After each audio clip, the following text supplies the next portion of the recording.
Stop with the questions. Celebrate. And then they say, is Donald Trump an intellectual? Trust me, I'm like a smart person. Yosemite's one of the wettest we've ever seen from the standpoint of water. Mike Lindell's a conspiracy. Well, you haven't. Person, woman, man, camera, TV. They said nobody gets it in order. It's actually not that easy, but for me it was easy. Amazing. He can't sit down. He's got a burning in his butthole. He's got a fire. He's got a flame coming out of his butthole. Big, massive dumps. Oh, I have a term for that. I call it corporate communism. Somebody sent me a thing this morning where they're talking about putting the vaccine into salad dressing. You see, this is a simple meme that you would find on the internet, but this meme is very real. You ain't seen nothing yet until you see the flaming butthole. Putting us on our knees to China. Now witness the firepower of this fully armed and operational battle station. Testicles. They want to make you drink Starbucks every day from now until forever.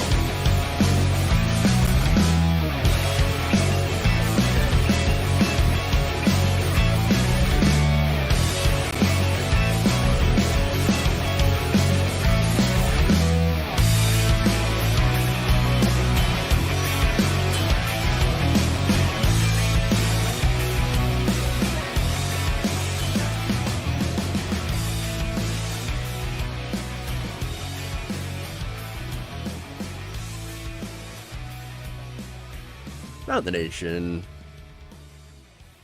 Waldorf Nation. What's up, everybody? Welcome to the show. It's Wednesday. We got a show for you. It's going to be interesting. It's going to be fun. Also disastrous, as usual. Tucker Carlson reveals, well, it is revealed how much of a ghoul Tucker Carlson really is. Although I'm pretty sure you're not going to be surprised. We also have a fun moment where Fox News gets trolled. Hilarious. I'm not going to give away any more of the details. We have that. We have Donald Trump's Facebook campaign ad getting a little scrutiny. Why? Well, you're not going to be surprised that it's super misleading, but also hilarious. All right, we've got that. We've got more child labor violations. We're not McLovin' it, okay? Definitely not.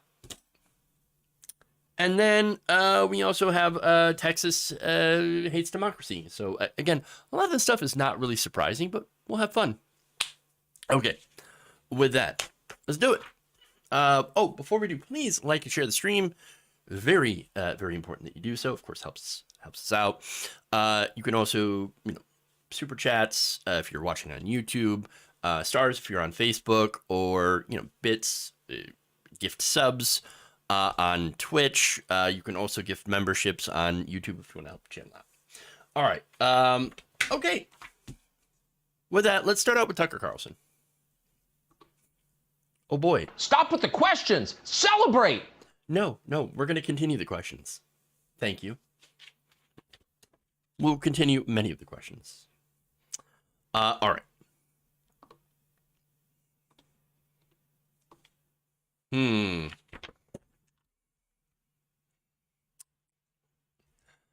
Thanks to the Dominion lawsuit, we got to see a lot of text messages between different Fox News personalities and producers, executives as well, and they were illuminating.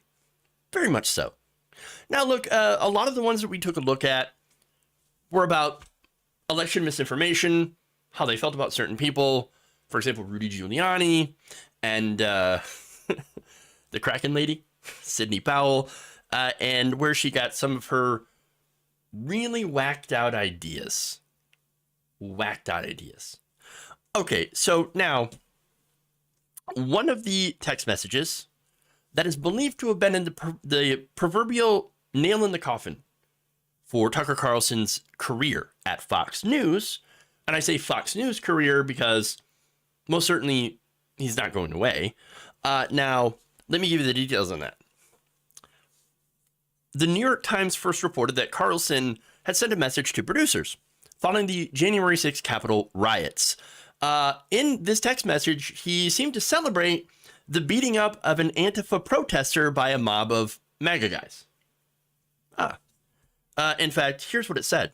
A couple of weeks ago, I was watching video of people fighting on the street in Washington. A group of Trump guys surrounded an Antifa kid and started pounding the living shit out of him. It was 3 against 1, at least. Jumping a guy like this is dishonorable, obviously. It's not how white men fight. I didn't know white men had a particular fighting style. Look, that's weirdo white nationalist rhetoric. Honestly. Honestly. Like, no, it's how cowards fight. And these guys, 3-on-1, obvious cowards. And Tucker Carlson using, again, obvious white nationalist rhetoric. We don't fight like that. White men don't fight. Dude, weird. Super weird, super racist. Okay. Now, it gets worse, though, going forward. Okay. He said, suddenly I found myself rooting for the mob against the man, hoping they'd hit him harder, kill him. I really wanted them to hurt the kid. I could taste it. Look, this man's cheering for violence, not just violence, but for murder.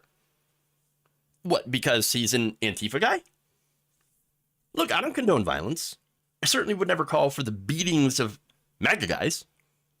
And I've spoke out against violence targeted towards people with different political persuasions. Okay? On the left, we're not supposed to engage in violence. Now, that's different from defending yourself, which I do believe you have a right to do, if you have to.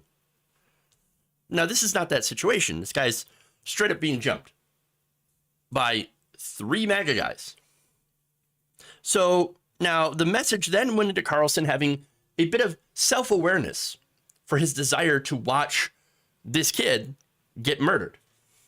He said, quote, somewhere deep in my brain, an alarm went off. This isn't good for me. I'm becoming something I don't want to be. Really? Really? He said, the Antifa creep is a human being, much as I despise what he says and does. Much as I'm sure I'd hate him personally if I knew him, I shouldn't gloat over his suffering. I should be bothered by it. I should remember that somewhere, somebody probably loves this kid and would be crushed if he was killed. If I don't care about those things, if I reduce people to their politics, how am I better than he is? So remember, this is him saying, I should remember. I should. Like he's trying to convince himself not to want to be, like, not to feel this bloodlust at watching a kid get beaten up. Wow. Wow. Again, this is pretty sociopathic. He has to remind himself that, oh, yeah, I shouldn't be cheering on the beatings and death, possible death of someone that I don't agree with based on their politics. Oh, yeah, it turns out people who disagree with me are actual human beings. Yes, they are. Look, I don't like MAGA guys and their beliefs. Do I want to see them hurt? No. I don't want to see anybody hurt. I don't want to see MAGA guys hurt anybody else. I'm not interested in that. Political violence is not a good thing. It's not something that I condone. What I do believe is in things that will help every person, every human being. Healthcare, better jobs, higher pay, homes, better environment. I think that, by the way, if we had a society that treated people better, that we weren't at each other's throats for the basics to survive, There wouldn't be as many people buying into weirdo racist conspiracy theories. They're taking our gerbs. There wouldn't be any of that. And I think in that case, for those people that it applies to, and I understand that there's a lot of Trump supporters that it doesn't apply to, people who are very, very well off financially, that are certainly not, members of the working class that buy into this stuff. But for those others, it comes down to resources. People like Tucker Carlson, Fox News, have the resources. They want to keep the resources. Simple as that. Now, that said, I think Fox News hosts, most of them, play a character. They're not being honest about how they actually feel. They say these things and they fire up their base so that, number one, they tune in, of course. But mainly, the goal is to get them to vote for Republicans. Republican politicians. Why is that? Well, Republican politicians will cut taxes for the donors. I mean, that's really all it is. Now, the thing is, cutting taxes for the rich, most people don't actually agree with that. It's not a popular issue. And so you have to bring in things like, well, let's talk about immigration, right? Oh, the immigrants, they're coming over. They're taking your jobs. They're taking all the welfare. They're doing all these terrible things. Look at them. Look, we got another caravan coming across the border. Be careful. Hide your wife. Hide your kids. MS-13's coming for you. It's really not the reality. The vast majority of immigrants, of course, are just here that are generally asylum seekers. And the people who do commit crimes end up getting deported, arrested, all that stuff. But again, they do that. The immigration talk. They bring up the culture war issues. And of course, they'll also do white nationalist talking points. And they'll use conspiracy theories, of course. And we've seen that certainly in the last few years. But see, Tucker Carlson, though, he was never playing a part. No, he's a general white nationalist. That's who he is. And he's actually one of the most overt examples of white nationalist. And it's not that fact that spooked Fox News. It's the openness of it. It's the desire to see violence against his political opponents. It's the fact that it would look bad for the network. It would reflect badly. And why do I say that? Well, it turns out that the board saw this message from Discovery and thought, boy, if this gets aired during the trial, this is going to look really, really bad for us. If Tucker Carlson was put on the stand in a public trial and had to explain this text message, if it was allowed to be used, well, that could create, in their words, a sensational and damaging moment that would raise broader questions about the company itself. Fox lawyers had produced the text as part of the discovery process and were involved in redacting it as well. So they knew about this, and so they knew how potentially damaging it could be and did not want it to get out into the public. Carlson, again, had been asked about this during his own deposition, according to several people who have read the unredacted transcripts of said deposition. And I think the fact that it had been brought up just before, they were set to go to trial, this and all the other things that were revealed during the trial with Dominion, that might be one of the reasons why they decided to do a last-minute settlement. Having this out would run counter to a lot of the things they claim. Tucker Carlson was one of the biggest names, one of the biggest, draws of viewers on Fox News. 3 million people would tune into him each night. To have somebody outed as someone who celebrates violence, it would run counter to their claims of we're against violence.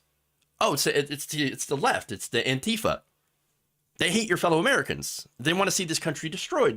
They hate America. They hate everything it stands for. No. Tucker Carlson is cheering on violence. And then for a brief moment, felt kind of gross about it. But then continued. And then there's, of course, the projection. If I reduce people to their politics, how am I better than he is? speaking of that Antifa kid, we're not the ones that are reducing people to their politics. And besides, when it comes to what they consider to be political issues, are actually civil rights issues. Civil rights are civil rights. End of story. Trans rights are civil rights. Things like that, Carlson would harp on every single night as a culture war issue.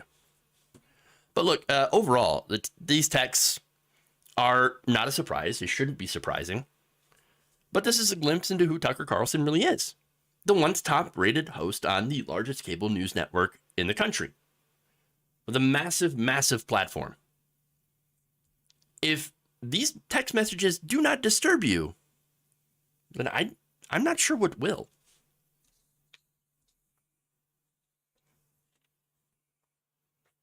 Okay.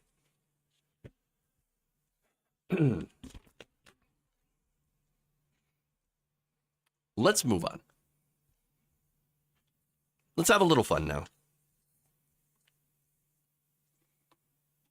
Let's see how the replacement, or at least one of the rotating guest hosts in Tucker Carlson's old seat is doing. Apparently not well.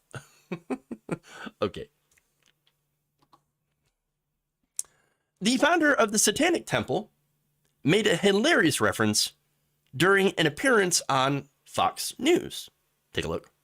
What is you guys' purpose with young people at schools, in their clubs, and what is your influence? What is your objective? Well, we're still in litigation with the after-school Satan clubs, so just schools in general. What is your to speak objective? anymore about that. Yeah, just schools in general. What No, do you seek to do in schools all across America?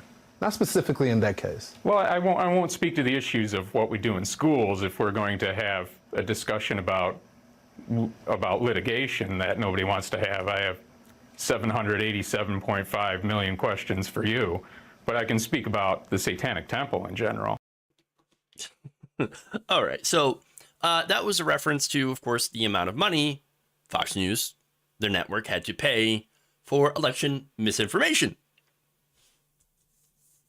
And what they were talking about as well, as far as like the question of, what do you want in schools? What does the Satanic Temple want in schools? Well, I mean, he'll get into what they actually are going for, but this is in reference to a story that I talked about recently, where a federal judge said a middle school in Pennsylvania had to allow a group called the After School Satan Club to hold meetings on campus. Now, these are not led by teachers. These are not led by any officials. So they're perfectly constitutional, perfectly fine.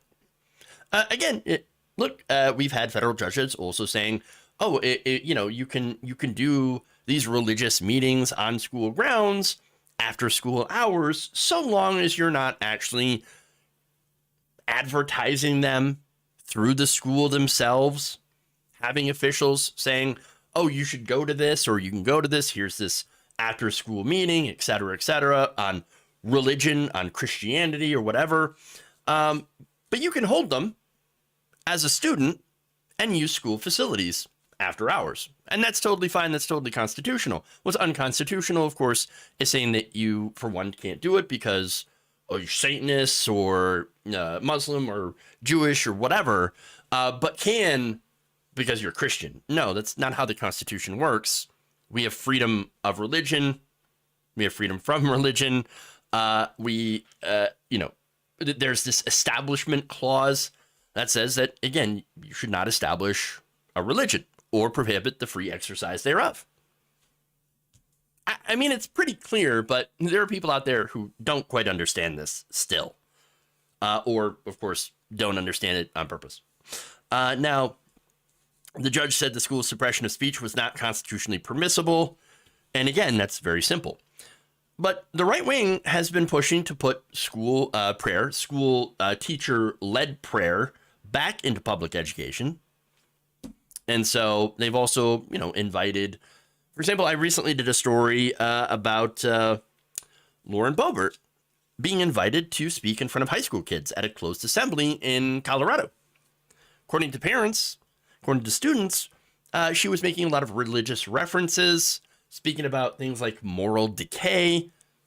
Okay, that's not what you're supposed to do in your visit. Okay? No, you were there to talk about what it's like to be a legislator. You can talk about that. Don't go into a sermon or a stump speech, especially considering how Lauren Boebert is very against the whole idea of the separation of church and state. So that's one example. There are other examples, but let's get into more of this interview because, again, it's fun. So here's the next video.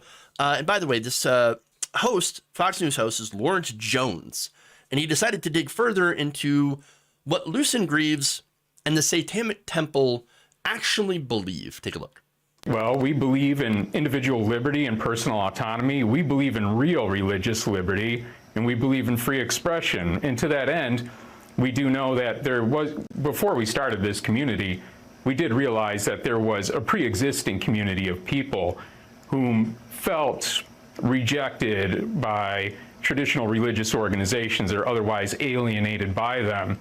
And the embrace of blasphemy and blasphemous symbols and Satanism isn't necessarily about insulting people who are believers or of a different belief system. It's more of a commentary of personal independence from superstition. So who would you endorse for president in this next election cycle? Well, as a spokesperson for a religious organization, I certainly would not endorse any politician whatsoever.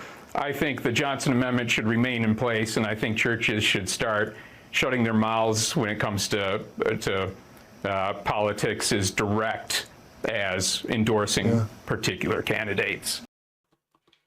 I love that for so many different reasons. He's right. I mean, look, churches, and we've seen this all over the religious right, unfortunately, where churches will go and endorse presidential candidates. A lot of religious figures, heads of mega churches, would endorse people like Donald Trump. I mean, Donald Trump had a spiritual advisor. That's insanity. That's Paula White, by the way, who I'm going to get into a little bit here in a minute. But I just wanted to point out, Greaves in the Satanic Temple are actually in line with the Constitution. Again, unlike many prominent members of the religious right, and that's the whole point of the Satanic Temple. I mean, there should be a wall of separation between church and state. Church should not run the state. The state should not run the church. They need to be completely separate. 100%. That's it. But again, you have people like Dominionists. I remember talking about them a few years back.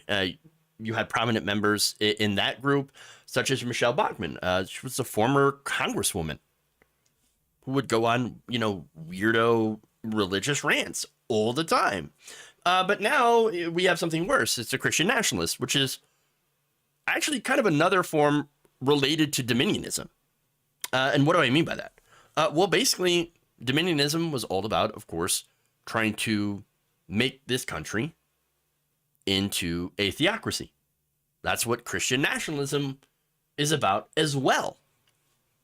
Taking over government and making it a theocracy. In fact, also, it's not just the United States government, it's global government. So, weird.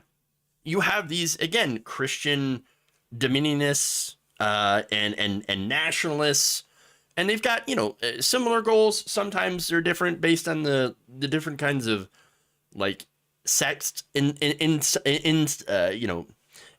the movement or whatever.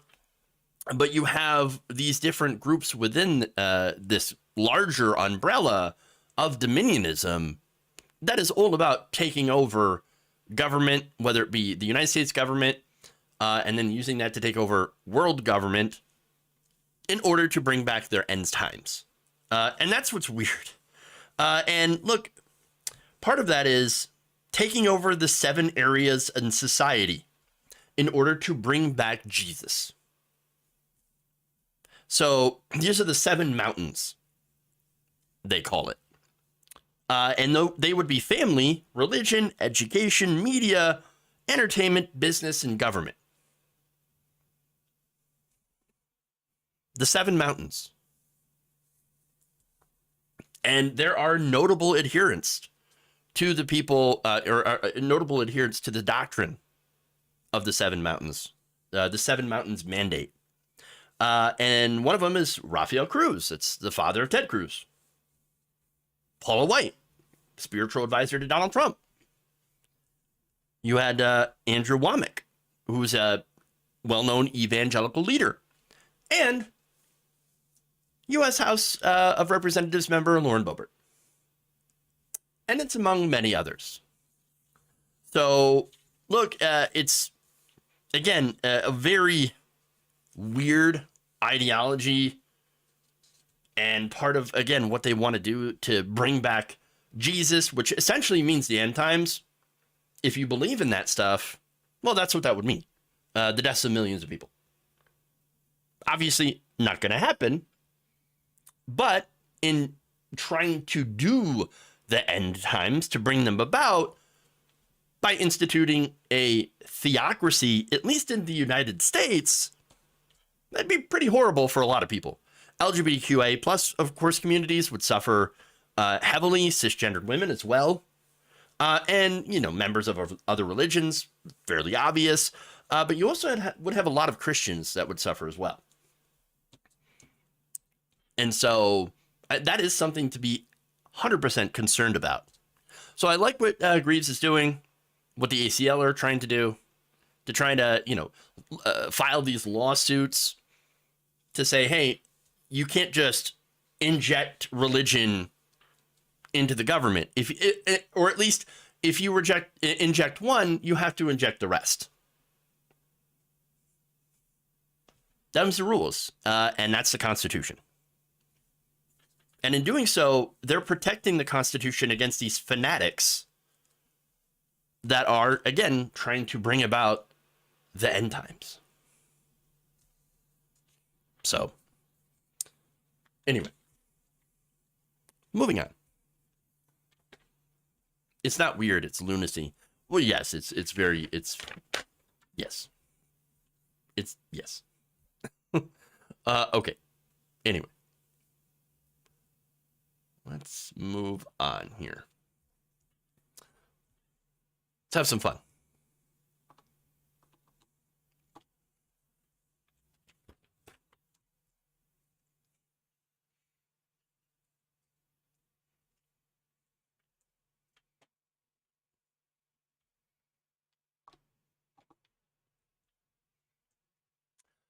Former President Donald Trump's campaign is trying to make the argument that life is worse under President Joe Biden, which is, again, fairly subjective. But they did so in a way that is pretty hilarious because of how much of an epic fail it is. So let me show you this from a Facebook ad put by the Trump campaign. Under Joe Biden, America is a nation in decline. Oh no. Look at that horrible flaming cop car. Look at what we assume to be migrants. Oh no. There is just one issue with this. The examples they use in that particular photo happened under Trump's presidency. Oops. So, look, you notice the burning cop car, okay? Burning police car gets a lot of people riled up. Well, that photo was taken in Chicago. It's a real photo on May 30th, 2020.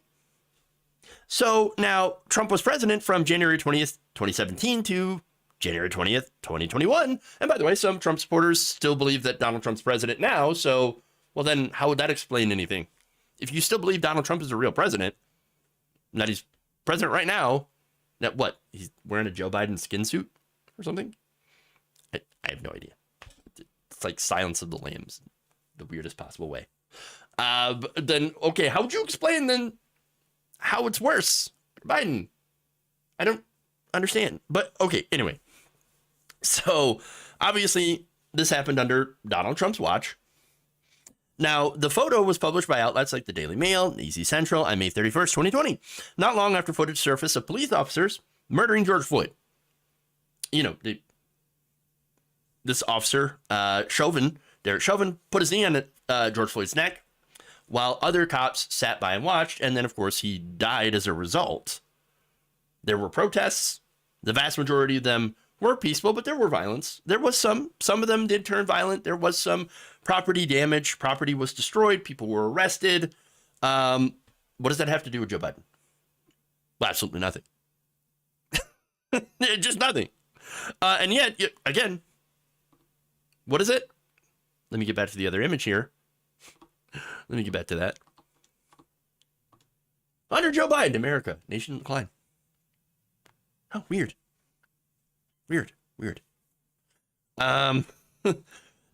Again, literally happened under Donald Trump. All right, there's more. The fail continues. There's another image to the right of Joe Biden. Right. Oh, I'm sorry. That was the cop car.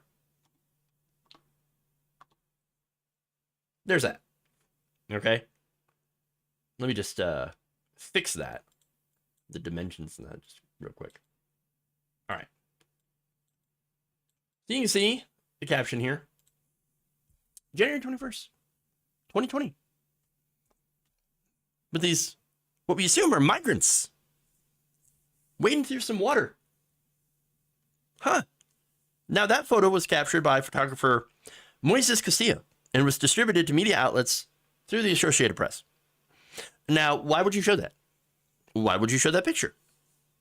Well, I think it's pretty obvious. It's there to make it look like people are crossing into the United States illegally. Except that's not what happened at all. That's not what the picture is. That photo actually shows migrants crossing not from Mexico to the United States, but from Mexico to Guatemala. They were actually literally going south. The photo bears the caption, Central American migrants cross the Suchet River from Mexico to Guatemala near Tucun, Uman, Guatemala, Tuesday, January 21st, 2020. Oops. They're literally going south, not north.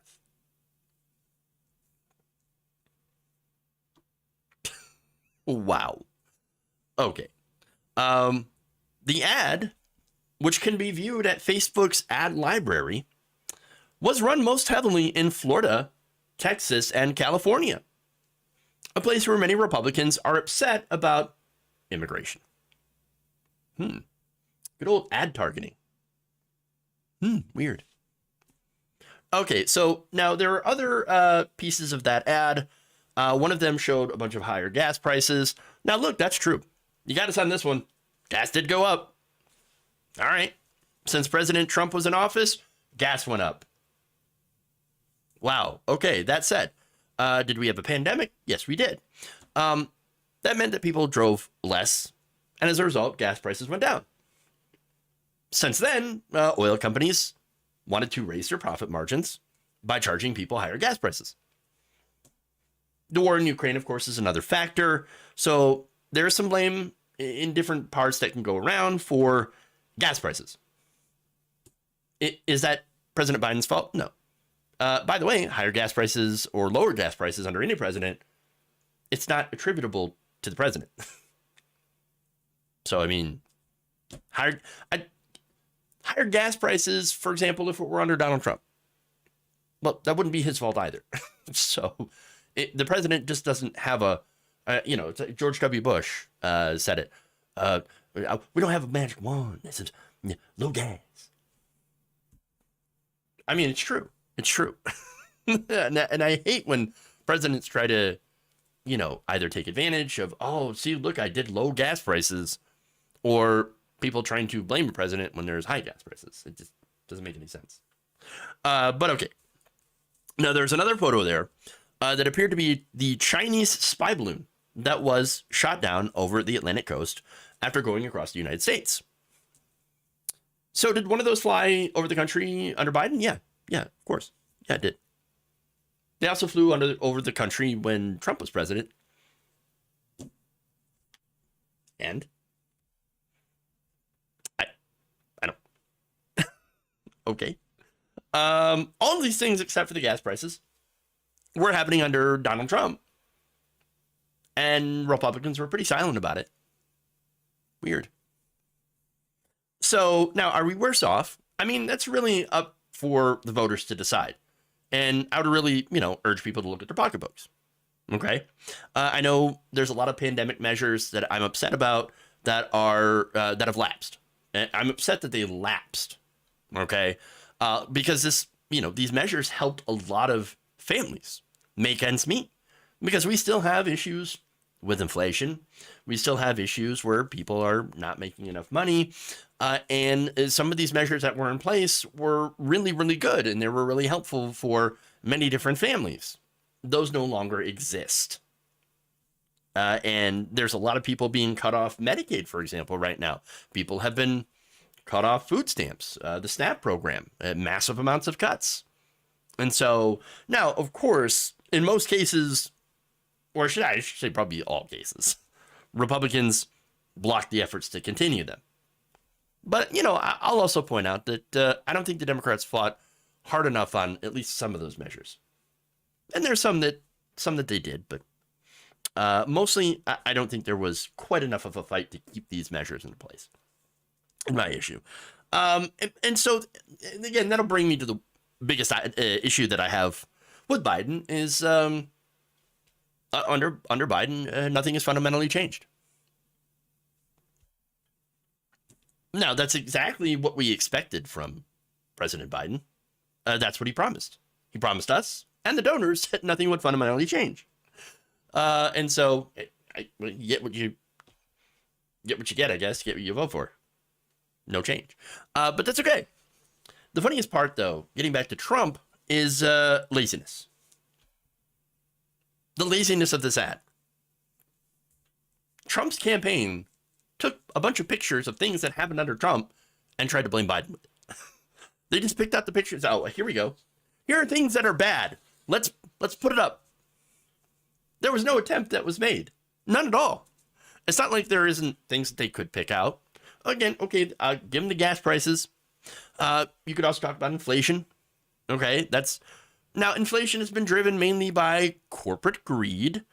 And so, that's probably why they don't want to show the inflation, because I think most people are generally not buying the corporate narrative that, inflation is just because people were making too much money during the pandemic. Yes, those stimulus checks, that's what made, no, that's not what made inflation. No, there were supply chain issues.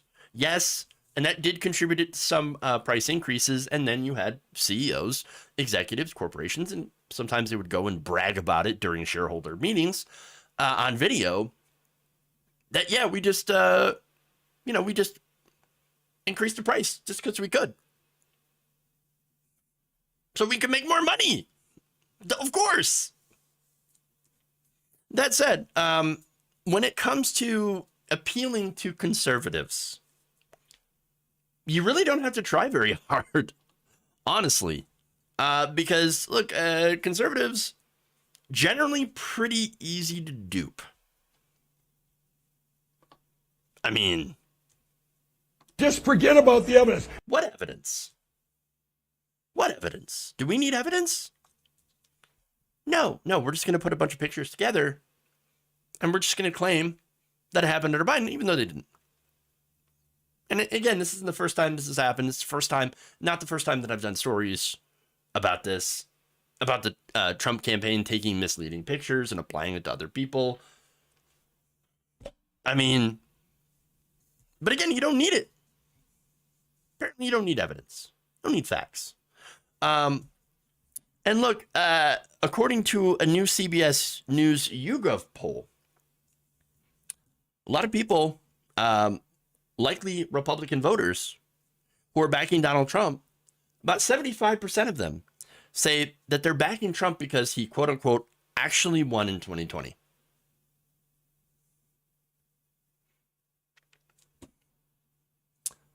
So, yeah. Do I have that poll image? I do. Why are you voting for Trump? 75%. Well, he actually won. What? Oh, that's a reason? But again, Just forget about the evidence. don't need any. Show support for legal fights. Okay. I like him personally. Weird. But I love the last one here. 51% say he makes liberals angry. What? I'm sorry, but that's ridiculous. I'm going to vote for a guy because he makes libs mad. What? Okay, when that's your political philosophy, no wonder you're not going to actually care about facts. You're not going to care about evidence. When facts don't matter, for these people, there's no point in trying to get through to them. There's no point in trying to get them to your side because their whole identity is, I'll make liberals cry. Okay, well, I mean, if you're going to screw yourself over financially, because again, the Republican Party platform is essentially there to funnel money to the rich, and if you're not rich, well, then by voting for Republicans, you're screwing yourself. Owning yourself to theoretically own the libs. Genius.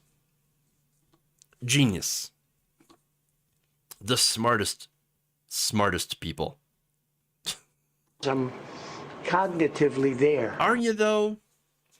Are you? Person, woman, man, camera, TV. The best people.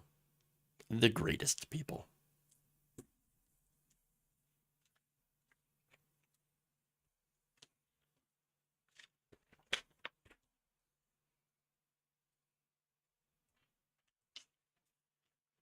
Okay.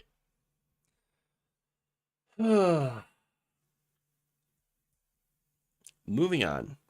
Let's go to child labor. Oh boy. Another large corporation has been caught illegally employing children as young as 10. That's right. A McDonald's restaurant in Louisville, Kentucky was caught having 10-year-olds working midnight shifts. Now, the U.S. Department of Labor discovered these long hours worked by, again, 10-year-old children during an investigation into child labor law violations in the Southeast. Investigators, according to the Labor Department press release, from the department's Wage and Hour Division found two 10-year-old workers at a Louisville McDonald's restaurant. Investigators also determined two 10-year-old children were employed but not paid and sometimes worked as late as 2 a.m. 2 in the morning. So, wait, employed but not paid to stay till 2 in the morning. Doing free labor. 10-year-old children. Oh, look, the second you think that corporate America is couldn't go lower. Well, they surprise you. But I guess I shouldn't be surprised. No one should be surprised at all. This is what happens when corporations, run the government. When our government is absolutely corrupted by the influence of money and politics, big donors. It's 2023, not 1823, but we got 10-year-olds working at McDonald's. What's next? The mines? There's going to be a politician out there that says, well, all these kids are playing Minecraft. Obviously, they yearn for the mines. We're just going to send them back to the mines. No. That's not, no. Now, the report also noted that the agency found 3 franchisees that own more than 60 McDonald's locations in Kentucky, Indiana, Maryland, and Ohio had employed 305 children to work more than the legally permitted hours and perform tasks prohibited by law for young workers. Under the Fair Labor Standards Act, children younger than 14 are not permitted to work in jobs outside of agriculture. So, like detasseling corn. Like, that was a big thing when I was growing up. In the summer, and it would only be in the summer, because obviously, children would be given the option, mainly, you know, middle school, high school kids, to detassel corn. But now, hey, why don't you go work in the chicken plant? Why don't you go work, you know, in the McDonald's till 2 a.m.? Wow. So this is obviously a direct response here to the growing labor movement in this country. You know, a movement for better wages, better working conditions. And instead of actually addressing those things, they go and bust unions and then employ children, little kids, 10-year-olds. 10-year-olds who, by the way, the right wing, who are in support of these child labor, rolling back these child labor laws. Again, red states have been leading the charge. Places like Arkansas, under Governor Sarah Huckabee Sanders, just recently rolled back their child labor laws. You also have bills working their way through Iowa, for example, that are also looking to roll back child labor laws, get more children into the workplace, and sometimes even dangerous workplaces, having 14-year-olds serve alcohol. Not at the bar. Well, they're not actually going to be at the bar. They're just going to deliver the drinks. What? So again, we're talking about little kids, in this case, 10-year-olds, who Republicans claim that are not, you know, mature enough, old enough to learn about the existence of gay and trans people, okay, in school, but are apparently mature enough to hold down a job. Go clean them deep fryers. What? Wait, what? It's almost unbelievable, except it's totally believable. Now in these days, in the corporate states of America.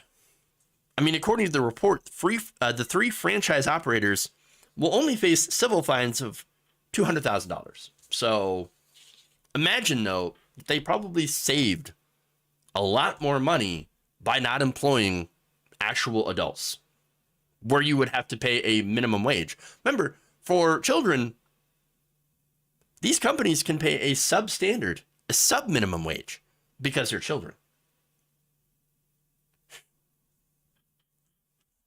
This is what they're trying to do. Look, at the end of the day, though, this is pure exploitation. It's not helping children. It's not giving them skills to help better their lives. It's just pure exploitation of children in order to, again, boost corporate profits and to crush labor. It's exploitation and it's gross. Okay. One more story here. And this is Texas trying to destroy democracy. Lovely.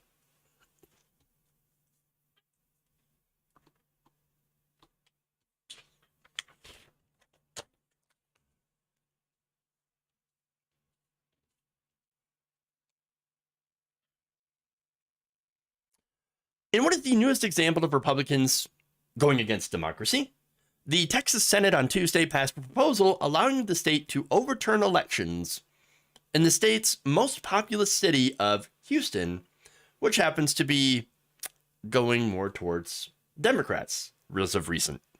The legislation would give Republican Governor Greg Abbott precedent-setting power to undo the results of an election. Now, they do so in a very interesting way. So now the measure would give Abbott's appointed Secretary of State the authority to hold new elections in the county if it runs out of paper, yes, paper, at 2% or more of its polling sites for more than an hour. That is very oddly specific. Oh, no, if more than 2% of polling sites run out of paper for more than an hour, We get to completely undo the election, overturn it. We're going to hold new elections. Wow. Now, the bill's Republican co-author, State Senator Mays Middleton, said, there's no excuse why we can't competently run our elections and have adequate ballot paper. This ain't about the ballot paper. I mean, why would you allow the government to completely overturn an election for running out of paper at such a small amount of districts? There are alternative methods of recording votes. And again, the biggest tell here is that it applies mainly to Harris County, which is a county that has the city of Houston. Now, it turns out Harris County voted 56% Democratic in the last presidential election, of course. Abbott and U.S. Senator Ted Cruz also lost the county in their recent re-election races, according to the Quran. So, obviously, Democrats in that area are pretty suspicious. State Senator Royce West of Dallas said this, quote, you want to vest in a political appointee the ability to make a decision as to whether or not an election should be overturned and reheld? Yeah, that's exactly what they want to do. Exactly. Harris County Attorney Christian Menefee also told the Quran the bill was about targeting the largest county in the state, which is led by people of color. County Commissioner Adrian Garcia said it was a form of election denial. And all of that, seems to be true. I agree with that. That's exactly what they're doing. And look, what's to say that paper deliveries might accidentally be delayed for more than an hour if it tends to go in the wrong direction for them? Sounds like a conspiracy theory? Not really. This is a weird power grab. So Middleton says, oh, no. The ballot shortage, it stopped countless people from voting on election day. No, it didn't. No, that's not true at all. Again, it's not about the ballot paper. You know it's not about the paper. That's a lie. A Houston Chronicle study concluded the paper shortage, which did actually happen, did not alter the outcome of the elections in Harris County. Again, affecting less than 2% of the districts. There was no evidence, according to the study, that voters were systematically disenfranchised. It's just not real. It's just not the reality here. But look, I got to play it again. Just forget about the evidence. They don't care. They don't care about the evidence. It's not about that. And look, I said from the study, there was no evidence that voters were systematically disenfranchised, but they're about to be. That's the whole point here with these new laws. Anytime they mysteriously run out of the ballot paper, oh, new election. Sorry. I know the Democrat won in this area, or I know it went to if it's going to be Biden versus Trump in 2024. Harris County went to Biden. Oh, we had some ballot paper that was missing. Shucks. We're just going to have to redo it. We're going to have to run it again. No, it's pretty clear to me what this is. It's a very transparent attempt to disenfranchise the people in that county if an election does not go their way. It's very transparent, but unfortunately very on board with today's Republican Party that no longer believes in democracy, that has been embracing authoritarianism and autocracy and white supremacy. It sounds like a really lame episode of The Office. Texas for you. Dallas, Houston, and Austin are all big blue cities. Of course, they want to cancel their voices. Yeah, again, they don't like it when they don't win. And that's the issue. And instead of actually trying to appeal to actual human beings, we're just gonna find ways, ridiculous ways of disenfranchising people. Because at the end of the day, they're admitting through these laws that they don't like democracy. And when people tell you exactly who they are, i.e. fascists, well, you should believe them. You should believe them. That implies they ever believed in it. Well, they believed in it when they were winning. So there's that. Okay. Texas firing back against Florida in the race to be the worst state. True. Okay. So that's all I've got for the stories today. I want to get to the Steven Crowder is not only a horrible boss, but also apparently exposed himself to employees. I know people would actually work for Steven Crowder. That's actually the most surprising thing. But nonetheless, I want to get into that story tomorrow because, wow. And I know I'm behind everybody in covering that because it's been out for a couple of days, but I do want to weigh in on it. Because, not at all surprising how terrible of a person Steven Crowder actually is. Wow. Oh, no. Oh, no, indeed. All right. Please like and share the stream if you haven't already. I'm going to read some, I'm going to go and thank some members. Gabby Mathis, thank you for the very kind 5 gifted memberships on YouTube. I really appreciate that. Thank you. Jonathan Leiter, also thank you for the gift of a membership. And Koru, thank you for gifting a membership as well. Really, really appreciate it. Gifting memberships, of course, helps the show. And I appreciate that. That continued membership helps support what we're doing here. And I do really appreciate it. Let's go to our Twitch community. Thank you, Twitch viewers. Really, really appreciate us.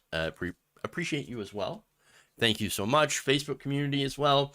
Thank you all for tuning in, watching. Again, much appreciation. And let's do a raid here. Let's do a raid on watch list. No, I'm sorry. Yeah. Will be watch list here in a few minutes, but we're a little bit early today that we're wrapping things up. But that's okay. All right, everybody. Thank you for going around the nation with me today. Love you all. And remember, change begins with you. Good night, nation. See you later.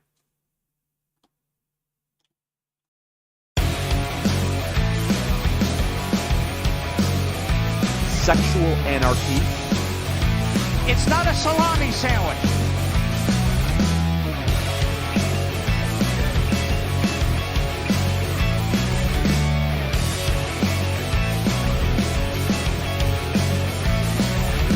The Republican Party is racist.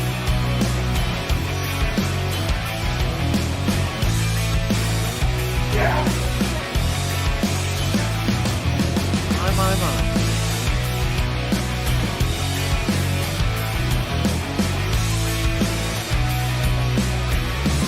They want to make you drink Starbucks every day from now until forever. Disappointed! You're kicking me out the door. You're kicking me out the door. USA, USA, USA.